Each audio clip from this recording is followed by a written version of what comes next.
நண்பர்கள் அனைவருக்கும் வணக்கம். இன்றைக்கி நம்மளோட ஸ்பைசி ஃபுட் லவர் சேனலில் சுரைக்காய் ஜூஸ் எப்படி செய்கிறதுன்னு பார்க்க போகிறோங்க. இந்த சுரைக்காயில் பார்த்திங்கன்னா நீர்ச்சத்து அதிகமாக இருக்குது. அதனால் நம்ம இதில் இஞ்சி எலுமிச்சை சாறு சேர்த்து காலையில் வெறும் வயிற்றில் ஜூஸாக குடிக்கும்போது நம்மளுக்கு ரொம்பவே புத்துணர்ச்சியாக இருக்கும், உடம்புக்கும் நல்லது. இந்த சுரைக்காய் ஜூஸ் செய்கிறதுக்கு பார்த்திங்கன்னா ஒரு நாட்டு சுரைக்காய் எடுத்துருக்கேங்க. கொஞ்சம் பிஞ்சாக எடுத்துக்கிட்டோன்னா நல்லா சாறு இதில் அதிகமாக இருக்கும். எடுத்துகிட்டு இதை நம்ம கட் பண்ணிக்கலாம். எத்தனை பேர் இருக்காங்களோ அதுக்கு தகுந்த போல் எடுத்துக்கலாங்க. இப்போ 2 பேருனா பாதி அளவே போதும். இது நம்ம குறுக்க 2ஆக கட் பண்ணி எடுத்துடலாம். எடுத்துட்டு இதோட பின்பக்கம் இருக்கிற தோல் பகுதியை சீவி எடுத்துடலாம். அதுக்கப்புறம் உள்ளே இருக்கிற இந்த விதைகளையும் எடுத்துட்டு வெறும் சுரைக்காயை மட்டும் நம்ம எடுத்துக்க போகிறோம். இதோட தோல் பகுதியை நம்ம சீவி எடுத்துடலாம். இது நம்ம ரெகுலராக குடிக்கிறதும் ரொம்பவே நல்லதுங்க உடம்புக்கு. மெதுவாக எல்லா தோல் பகுதியும் சீவி எடுத்துடலாம். இது போல் சீவி எடுத்துட்டு உள்ளே இருக்கிற விதைகளையும் எடுத்தாச்சு. இப்போ நம்ம இதை கட் பண்ணி எடுத்துக்கலாம். மிக்ஸி ஜாரில் சேர்த்து அரைக்கிறதுக்கு தகுந்த போல் கொஞ்சம் பெரிய பீஸாகவே கட் பண்ணிக்கலாம்.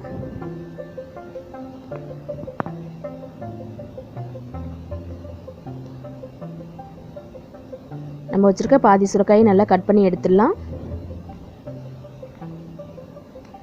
இது போல் கட் பண்ணி எடுத்ததுக்கப்புறமா இந்த பீசஸ் எல்லாத்தையும் நம்ம மிக்ஸி ஜாரில் சேர்த்துக்கலாம்.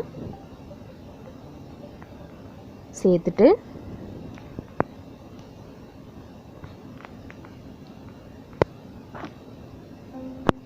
இதில் நம்ம ஒரு துண்டளவு இஞ்சி சேர்த்துக்கலாம். தோல் சீவி கட் பண்ணி எடுத்து வச்சுருக்கிற ஒரு 3 பீஸ் இஞ்சி துண்டு சேர்த்துக்கிறேன். அடுத்ததாக ஒரு கைப்பிடி அளவுக்கு புதினா இலை சேர்த்துக்கலாம். புதினா நல்ல ஒரு ரிஃப்ரெஷிங்காக இருக்கும். அடுத்ததாக ஒரு கைப்பிடி அளவுக்கு கொத்தமல்லி சேர்த்துக்கிறேன். கொத்தமல்லி சேர்த்துட்டு இதுக்கு ஜூஸுக்கு தேவையான அளவு தண்ணி சேர்த்துக்கலாம்.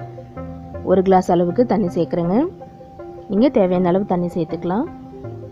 தண்ணி சேர்த்துட்டு உப்புலாம் எதுவும் சேர்க்காம நம்ம அரைச்சி எடுத்துக்கலாம். நல்லா நைஸாக அரைச்சதுக்கப்புறமா இது நம்ம வடிகட்டி எடுத்துக்கலாம். நம்மளுக்கு இந்த சாறு மட்டும்தான் தேவை. ஒரு வடிகட்டி வச்சுட்டு நல்லா வடிகட்டிக்கலாம். மெதுவாக ஒரு ஸ்பூன் வச்சு நல்லா கலக்கும் போது பார்த்திங்கன்னா இதோட சாரெல்லாம் நல்லா இறங்கிடும். ஃபுல்லாக அந்த சக்கையை மட்டும் நம்ம ஃபில்டர் பண்ணி எடுத்துடலாம். இது பார்த்திங்கன்னா கசப்புலாம் இருக்காதுங்க. கொஞ்சம் கூட நம்ம இதோட லெமன் ஜூஸ் சேர்த்து குடிக்கும்போது டேஸ்ட்டு சூப்பராக இருக்கும். நம்ம இஞ்சி புதினாலாம் சேர்த்துருக்கிறதுனால நல்ல ஒரு ரிஃப்ரெஷிங்காக இருக்கும். இந்த சக்கையை எடுத்துடலாம்.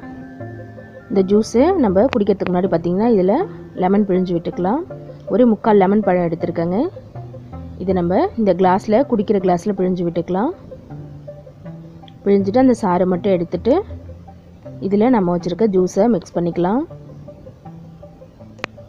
அவ்வளோதாங்க, நம்மளுடைய ஜூஸ் குடிக்கிறதுக்கு ரெடி ஆகிடுச்சு.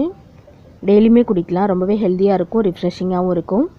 இந்த சுரைக்காய் ஜூஸை நீங்கள் கண்டிப்பாக வீட்டில் எல்லாருமே செஞ்சு குடிச்சிட்டு எனக்கு கமெண்ட் பண்ணுங்கள் ஃப்ரெண்ட்ஸ். இந்த வீடியோ பிடிச்சிருந்ததுன்னா மறக்காமல் நம்மளுடைய ஸ்பைசி ஃபுட் லவர் சேனலை சப்ஸ்கிரைப் பண்ணிவிட்டு பாருங்கள். அப்போ தான் நான் போடுற புது வீடியோஸ் எல்லாமே உங்களுக்கு நோட்டிஃபிகேஷனில் வரும்.